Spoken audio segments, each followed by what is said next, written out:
We're going to start today by doing a little quick review of some vocabulary. Remember, we had the keywords reciprocals and multiplicative inverses, and we talked about, I don't know, I think it was Monday, how two numbers whose product is 1 are called reciprocals or multiplicative inverses. To write the reciprocal of a number, first write the number as a fraction, then invert or flip the fraction. So the reciprocal of a fraction a over b is b over a. And remember, a cannot be 0, b cannot be 0 in the denominator.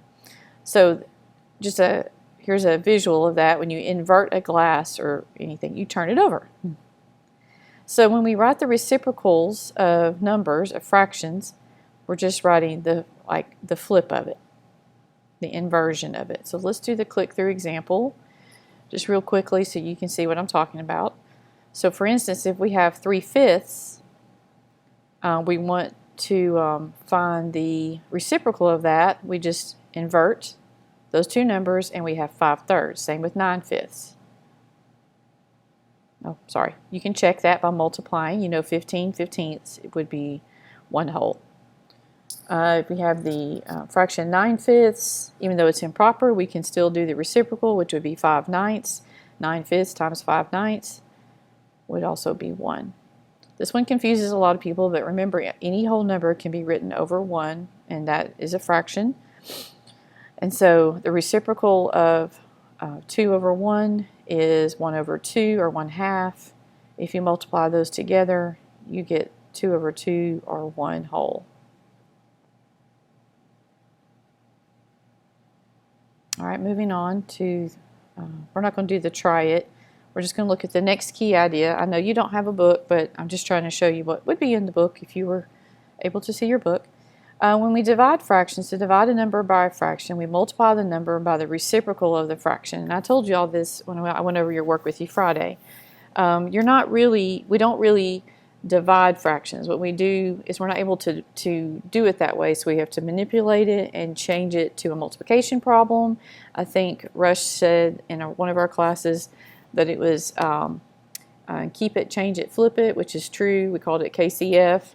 But really we're multiplying by the reciprocal of the second fraction. So what we would do, for instance, if we had 1/5 divided by 3/4, we keep 1/5, we change division to multiplication, and then we find the reciprocal of 3/4, which is 4/3, and then we just multiply like we would normally do. If you're looking at it algebraically, it's AB divided by C over D is equal to A divided by B times D divided by C. And again, we get A times D over B times C. You don't really have to do that, but. All right, so here's the first example I'm going to show you. I'm going to do the click-through example. We're going to find 3/4 divided by 5/12. So we keep 3/4 the same. We change division to multiplication, and then instead of dividing by 12s, we're going to multiply by 12/5, because remember, multiplication and division are inverse operations of each other, so we're able to do that. We multiply. 36, 3 times 12 is 36, 4 times 5 is 20. Now, I would personally simplify before I multiply. I noticed that these two both have a GCF of 4, so I would do that. I would say 4 divided by 4 is 1, 12 divided by 4 is 3, so I would end up with 9/5. But once you simplify it, you get 1 4/5 either way. Then they show you the model of what that looks like. If you have 3/4 of something, this tape, and you're going to divide it into 5/12, the question is, how many 5/12 are there in 3/4? And you notice that there is 1 whole 5/12 plus 4/5 of another 5/12. And that's what makes dividing fractions by fractions so much fun.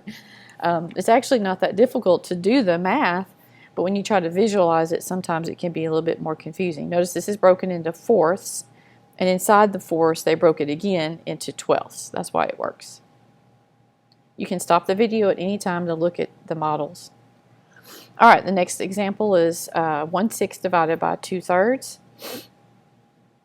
We're going to multiply by the reciprocal of 2/3, which is 3/2. So we keep 1/6, we change it to multiplication, and we take the flip, 3 over 2. So we could again simplify for here first. 3 divided by 3 is 1, 6 divided by 3 is 2. It's going to be 1/4. They just went ahead and multiplied it and got 3 over 12. And remember, you always have to simplify at the end. And here, let's see, they again show you a tape diagram.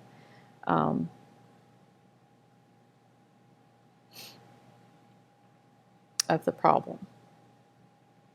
All right, let me try to close that and get on to the next one. All right, so they show you, let me make sure I'm on the right page here. In the book, we would do some practice problems, but you have practice on your worksheet, so don't worry about it. Now let's look at the third example, dividing a fraction by a whole number. It's very similar to that. Because we already know that any whole number can be made into a fraction just by putting it over 1. Okay, so it is originally 4/5 divided by 2. We're going to write 2 as an improper fraction, 2 over 1. So we've kept it division right now, but now we're about to do our flip. So we're going to multiply by the reciprocal of 2 over 1, which is 1 over 2. Again, if you want to, you could simplify these first. These are both divisible by 2. They have a GCF of 2. That would be 1 on the bottom, 2 on the top. You get 2/5. Or you could just multiply and get 4/10 and then simplify that to 2/5. And this is a good note. When dividing unit fractions by whole numbers, remember that dividing by a number n is equivalent to multiplying by 1 divided by n. So dividing by n is equivalent to multiplying by 1 over n. So for instance, if I said I want 1/2 of that candy bar, that's the same as saying I want you to divide that candy bar into 2 parts. So saying 1/2 of something is the same as dividing by 2.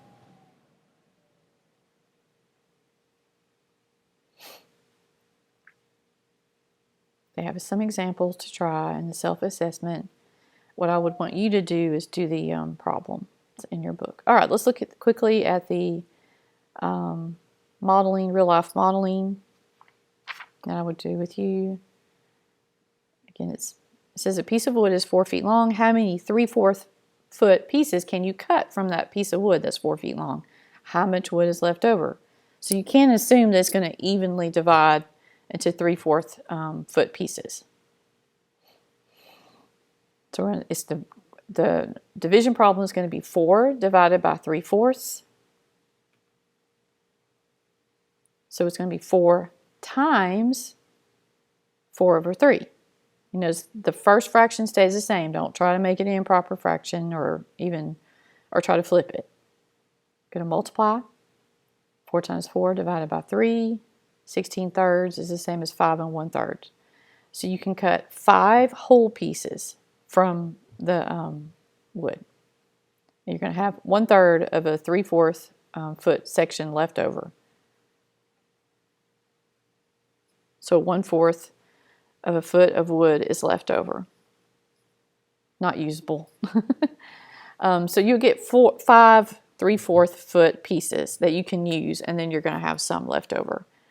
And it's going to be 1/3 of 3/4 of a foot, so 3/12 or 1/4.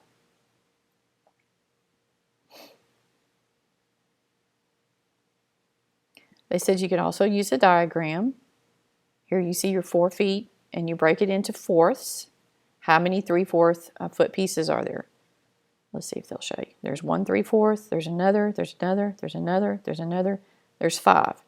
And notice there is 1/4 of a foot of wood left over. I think that's a great diagram. All right, I hope this was helpful to you. Again, this was lesson 2.2, dividing fractions, and I will upload this. And just remember, anytime you need to stop the video and look at something, you can. Your homework is lesson 2.2 in that packet I sent home with you, just the even problems. And you'll probably need to be doing a little bit more than 1 lesson a day to get through this. And don't forget, because you have to do the test before you come back. But this is review from 4th and 5th grade, so you should be good. All right, miss you guys. I'll talk to you later.